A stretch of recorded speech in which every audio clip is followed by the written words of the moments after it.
성경에서의 8번째 기준을 봐야 되겠습니다. 응답의 기준입니다.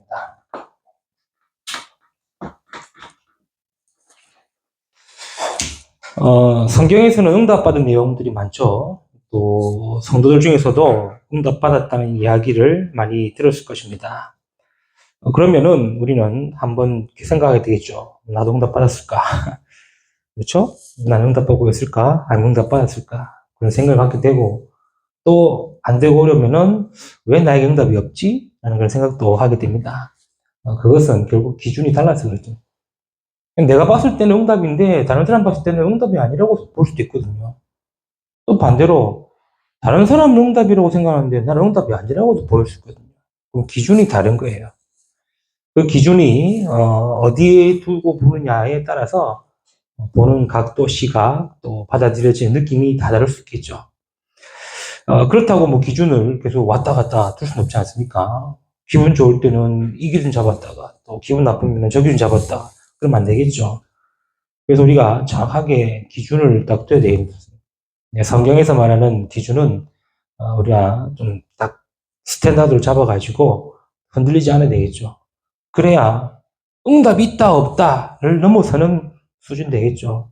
또 응답이 있고 없고에 대해서 내 형식 상태가 바뀌지는 않겠죠. 그만큼 성경에서 말하고자 하는 기준이 뭔가 우리가 이렇게 하나씩 또 복잡하지 않고 또 심각하게 빠지지 않고 그냥 우리가 우리 삶 속에서 놓치지 말아야 될 기준들을 우리가 확인하고 있습니다. 그 가운데 응답의 기준입니다. 응답의 기준, 응답을 내가 어디에 기준을 두고 보느냐에 따라서 차이가 있지만 성경에서는 무엇을 응답의 기준을 보고 있느냐 우리가 확인해야 되겠죠. 첫 번째입니다. 성경에서 말하는 응답의 기준은요, 다른 게 아니에요. 잘 먹고 잘 사고 잘 지내고가 응답의 기준이 아니라는 거죠. 뭡니까? 말씀입니다. 말씀이 응답의 기준인 거예요. 그래서 말씀이 계속 말씀을 강조하고 복음 강조하는 이유가 그게 모든 것의 기준이 되기 때문에 그렇습니다. 결국에는 응답도 말씀 기준인 거예요. 쉽게 말해서 말씀 받은 것 자체, 그렇죠? 말씀 받은 것 자체가 응답이다. 말씀이 되고 안 되고도 중요하지만 말씀 받은 그 자체가 응답이다. 여러분에게 딱 이 기준이 있기를 바랍니다. 내가 지금 말씀 받았다. 그게 응답이란 거예요. 지금 내가 말씀 듣고 있다. 그게 응답이라는 거예요. 왜 그렇습니까? 우리가 말씀을 통해 뭘 깨달았습니까? 예수가 그리스도라는 복음을 깨닫게 되고 우리가 그 말씀을 통해 그 복음을 믿게 되고 구원받게 된 거 아닙니까? 우리가 이 말씀을 열심히 훈련받아서 복음 듣고 구원받은 건 아니잖아요. 그렇죠? 우리가 이 말씀을 열심히 연구해가지고 내가 복음 받고 구원받는 게 아니잖아요. 말씀 받았기 때문에 복음 깨닫게 되고 말씀 받았기 때문에 그 복음으로 구원 얻게 된 거 아닙니까? 그래서 말씀이 곧 응답의 기준이라는 거예요. 성경 여러 군데를 볼 수 있겠지만 우리가 잘 아는 몇 군데만 확인합시다. 창세기 12장 1절 4절 나이 75세 우상 가득한 그 지역 내가 네게 보여줄 땅으로 가라 그 말씀 받은 그 자체가 응답이요. 응답이 시작됐다는 사실. 그렇죠. 지금 당장엔 아무것도 없지만 말씀 받았습니다. 그 자체가 뭐다? 응답이다. 왜요? 하나님 말씀으로 뭘 하십니까? 약속하셨습니다. 그렇죠. 너는 내가 네게 보여줄 땅으로 가라. 그러면서 너를 크게 하겠고 네 씨를 크게 하겠고 하늘의 별과 같게 하겠고 하면서 막 약속하시죠. 근데 상황과 현실은요? 아무것도 없는 상황. 아까도 얘기했죠. 아무것도 없는 상황과 현실을 봤을 때는 그건 응답이 아니에요. 그러나 말씀 받은 그 상황은 뭐가 됩니까? 응답의 시작이 된다는 거예요. 그 시작이 4절 아닙니까? 말씀을 받고 이에 아브라함이 그의 말씀을 쫓았더라. 그게 응답의 시작이고 응답의 기준이라는 거예요. 그러니까 우리는 지금 당장 보여지고 되어지는 것에만 기준을 두고 있다 보니 없으면 없는 것처럼 보이고 있으면 받았던 것처럼 보이는데 아니요. 말씀 받은 그 자체가 응답이다. 그렇죠? 성경 또 어디 있겠습니까? 많이 있겠지만 여호수아서 1장 1절 9절 말씀 나오시죠. 뭐죠? 모세를 통해 출애굽이라는 말씀 주셨고 모세를 통해 출애굽했고 모세와 함께 광야 40년을 지냈습니다. 그러면서 다시 하나님이 여호수아에게 말씀으로 뭘 주셨습니까? 가나안을 약속하고 가나안의 응답을 약속하신 거예요. 즉 가나안 땅 가겠다라는 이 말씀은 받은 그때부터 응답이라는 거죠.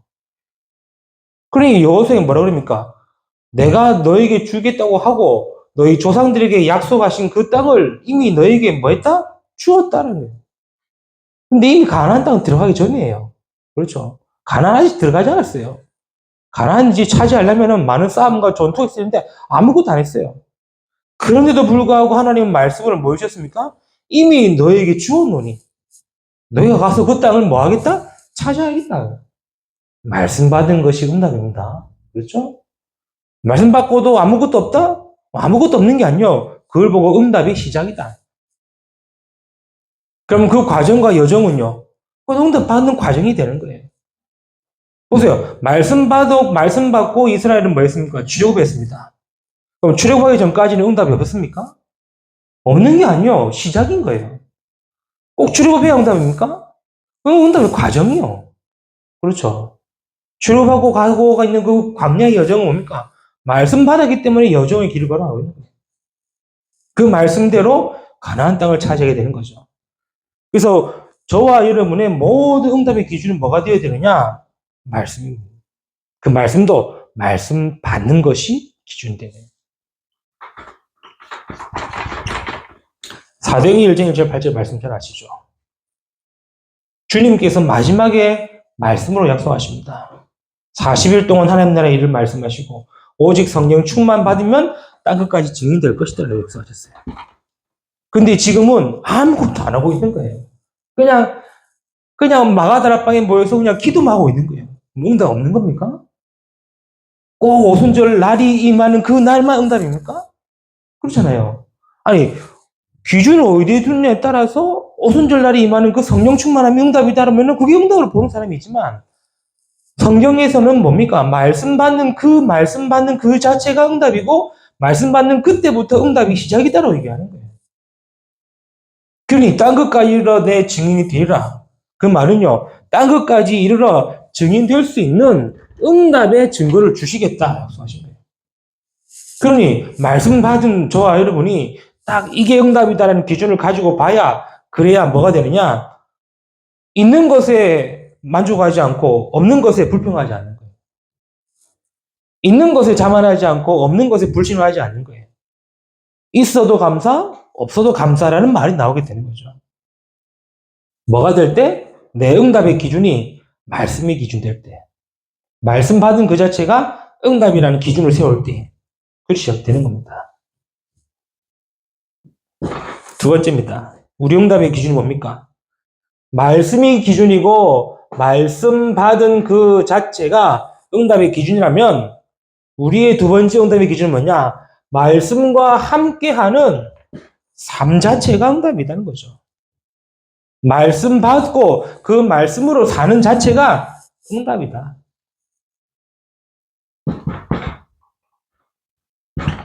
창세기 39장 이제는 말씀 잘 아시지 않습니까?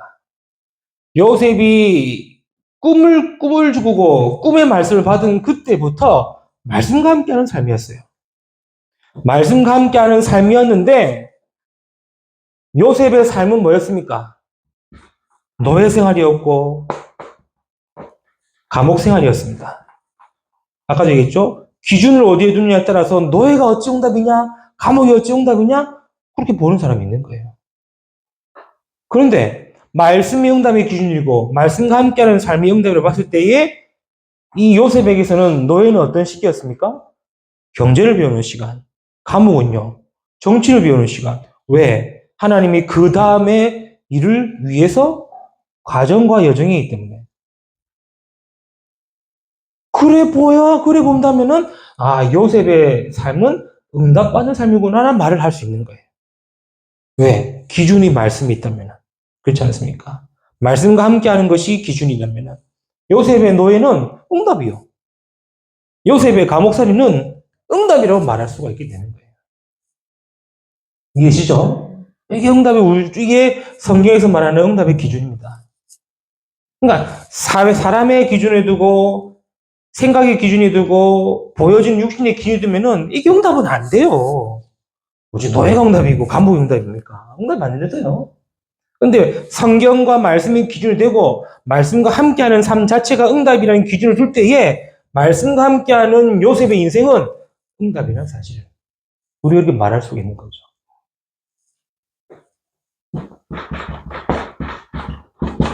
시편 23편 1절 6절에 말씀 나오지 않습니까? 여호와는 나의 목자시니 내게 부족함이 없으리로다.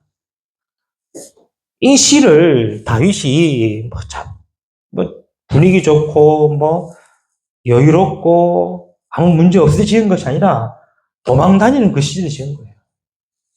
배경 없고 힘 없고 능력 없고 도와줄 사람 없고 아무것도 없는 그때에 지은 시예요. 그러면 일반적으로 봤을 때 다윗이 이 상황과 이 상태가 응답입니까? 아닙니까? 응답이 말하는 사람 아무도 없어요. 그렇잖아요. 뭐 좋다고 도망다니는 게 응답이고 죽을 위기를 당하는 응답이랍니까? 근데 아니라는 거예요. 말씀 받음이 응답의 기준으로 말씀과 함께하는 삶이 응답의 기준을 딱 둔다면은 아무것도 없어도 여호와는 나의 목자시다라고 얘기할 수 있는 거고 그 사실이 응답이라는 거죠. 그가 나를 푸른 초장에 누이시며 쉴만한 물가로 늘 인도하시는도다.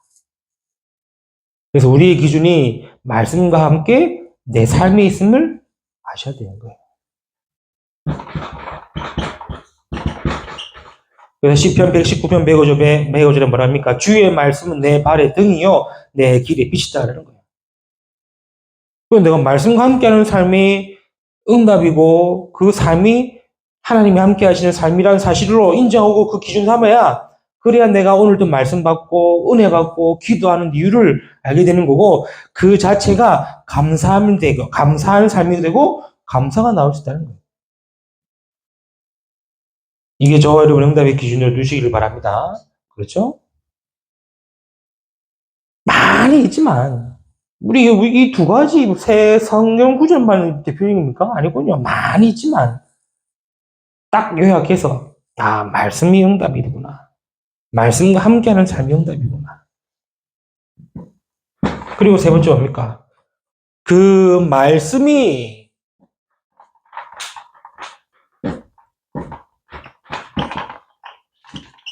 성취되는 현장이 응답이고 그 현장에 있는 것이 응답이다. 이렇게 우리가 기준을 딱 둬야 됩니다. 말씀 성취가 뭡니까? 이거는 여러 가지로 말할 수 있겠지만 하나님의 말씀이 역사하고 하나님의 말씀이 능력으로 나타나고 하나님의 말씀이 은혜가 되어지는 거고 그 현장에 내가 있는 것이 응답이란 거야. 그래서 여기도 얘기하지 않습니까? 내 삶에 하나님의 말씀이 성취되고 역사하도록 기도하는 겁니다. 그래서 바울이 고백했죠. 내가 그리스도와 함께 십자가를 벗겨 죽었고 이제는 그리스도와 함께 사는 것이다. 이러니 내 삶에 하나님의 말씀이 성취되어지는 거고 그렇죠. 성취돼가지고 막 뭔가 생기고 뭐가 변화되고 그것도 맞지만 내가 늘 그리스도와 함께 한다는 이 사실을 내 현장에서 내 삶 속에서 알고 누린다는 거야. 두 번째 어디겠습니까? 업입니다. 사도행전 18장 1절 4절 말씀처럼 내 업에 하나님의 말씀이 성취가 되어져요. 업이 우리가 응답의 현장이에요. 그렇죠?